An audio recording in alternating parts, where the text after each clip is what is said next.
Hey les Phoenixous, ici le Phoenix. Aujourd'hui, petite vidéo unboxing concernant une petite maquette que j'ai construite. Allez, je vous en dis plus après le générique. C'est parti.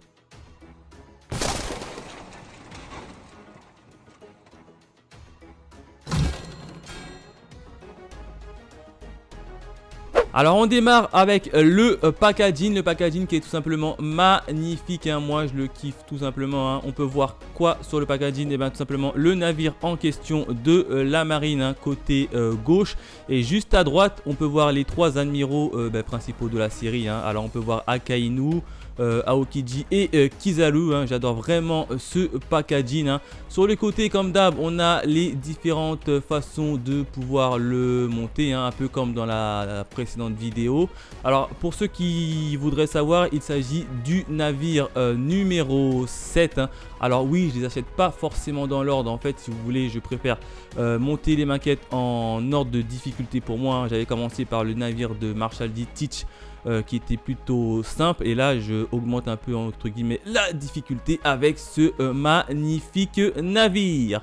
Voilà ce que je pouvais dire sur le packaging. Quand on l'ouvre, on a quoi à l'intérieur? Comme d'habitude, on a une espèce de petit arceau comme ça de maquette où il faut tout simplement décoller les différentes pièces pour pouvoir les monter. Alors au niveau du guide du montage, alors c'est pas très compliqué, c'est comme dans la vidéo précédente avec le navire de Marshall D. Teach.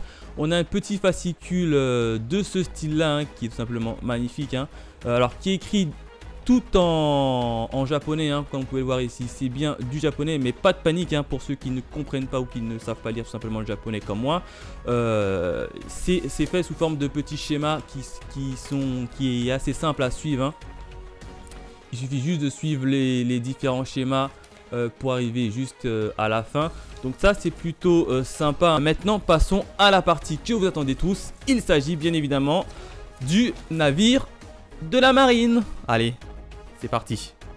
Mes Phoenixous, la voici, le navire de la marine, la 2D maquette qui est tout simplement magnifique. Hop, je vous fais rapidement un petit tour de toutes les faces.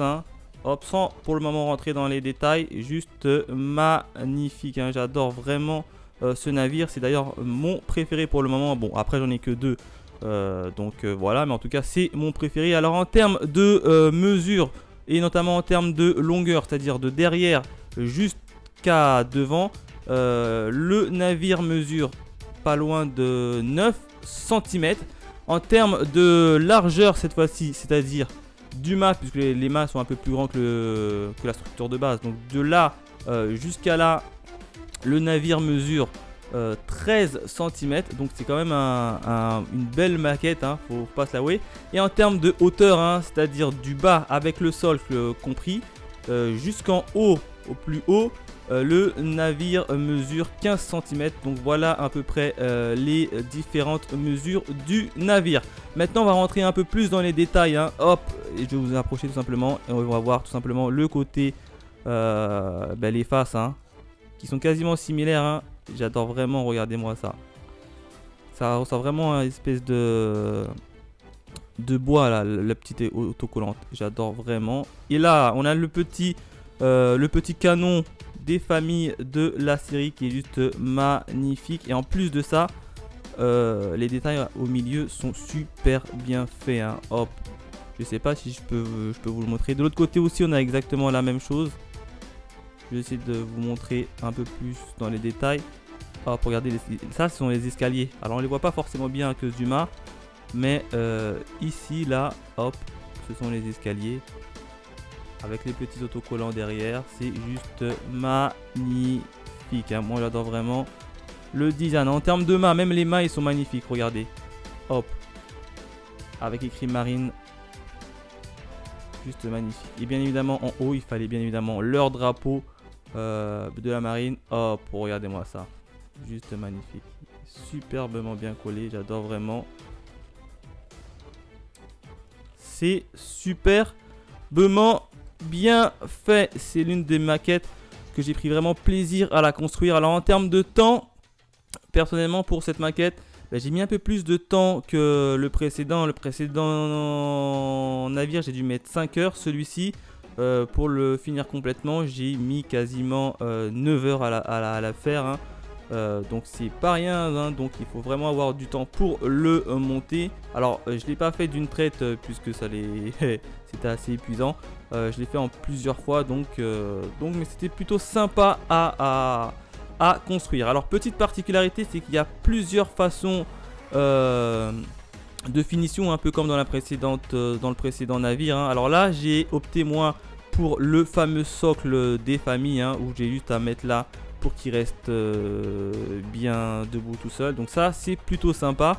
À noter qu'on a également une version avec, comme le navire précédent, la version flaque d'eau, c'est à dire que vous remplacez le socle par ça et ça vous fait une espèce de navire qui navigue dans les eaux. Alors normalement faut enlever le socle, normalement faut enlever le socle et le poser directement, hein. Hop, et puis ça fait vraiment office de flaque d'eau. Si on voilà, quand on le voit comme ça, ça fait vraiment un effet de flaque d'eau. Plutôt sympa et super joli à regarder pour les yeux. Mais moi j'ai opté pour la version socle classique. A noter qu'avec la version vague, là vous avez deux petits trous ici. C'est en fait pour mettre deux petites roues si on veut. Voilà, ils sont là, hop. Normalement ces deux petits trous là on peut les casser et les accrocher et bien justement à l'arrière ici au niveau du navire, hop, pour que ça vienne tomber pile dans le trou, pour faire en sorte comme quoi le navire a également des, comment on appelle ça, des roues, des gouvernails. Alors je sais pas comment on appelle ce genre de truc là sur les bateaux. Bref, c'est plutôt sympa. Donc on a vraiment deux façons de finir le navire, hein, soit avec la vague ou soit sans la vague.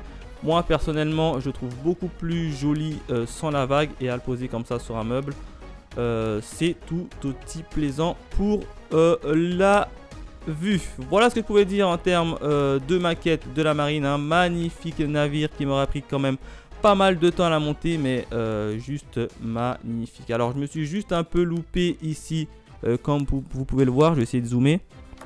Voilà, à un moment donné j'ai voulu tout simplement le décoller, mais je me suis loupé. Mais hormis ce petit détail où je me suis un peu foiré, tout le reste est plutôt beau et ça tient plutôt bien dans l'ensemble. Donc moi je suis plutôt satisfait, hein. Alors ici, petite particularité, c'est qu'on a également une fameuse arme juste devant. Sauf que c'est censé normalement tenir debout tout seul, mais ça a tendance à tomber rapidement. Donc c'est un peu dommage, hein. Alors je sais pas si c'est moi qui a hérité d'une petite